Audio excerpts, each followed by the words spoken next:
March 24th, 1945. Height of World War II.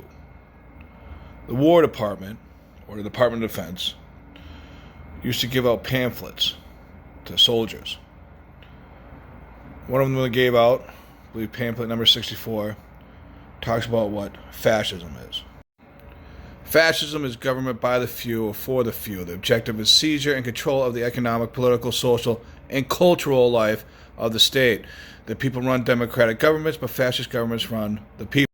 The basic principles of democracy stand in the way of their desires, hence democracy must go. Anyone who is not a member of their inner gang has to do what he's told. They permit no civil liberties, no equality. Before the law, fascism treats women as mere breeders. Children, kitchen, and the church was literally the Nazi slogan for women.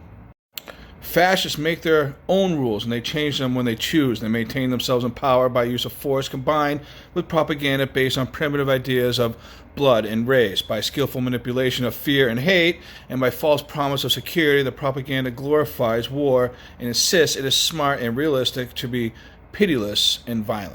Now, fascists understand that the fundamental principle of democracy, faith in the common sense of the common people, was the direct opposite of what fascist principle of rule by the elite few.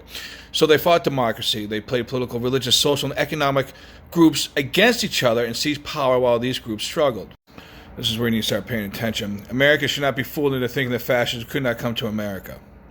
The U.S. has experienced sorry instances of mob sadism, lynchings, vigilantism, terror, and suppression of civil liberties. We have our hooded gangs, Black Legions. Black Legions was a branch of the Klan.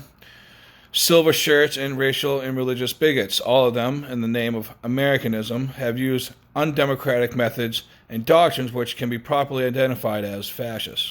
Again, I'm reminding you, this is the War Department. Now, the War Department found it to be super important to tell Americans how to understand the tactics and be able to recognize it. They would try and gain power under the guise of super patriotism and super Americanism. First, they would pit religious, racial, and economic groups against one another to break down national unity. Part of that effort to divide and conquer would be a well-planned hate campaign against minorities, races, religions, and other groups, LGBTQ. Second, they would deny any need for international cooperation because that would fly in the face of their instance that their supporters were better than everyone else. In place of international cooperation, the fascists seek to substitute a perverted sort of ultranationalism, which tells their people that they are the only people in the world who count. With this goes hatred and suspicion toward the people of all other nations. Now, third, fascists always insist that the world is but two choices, either fascism and communism. If you're not with the fascists, you're in automatic communism.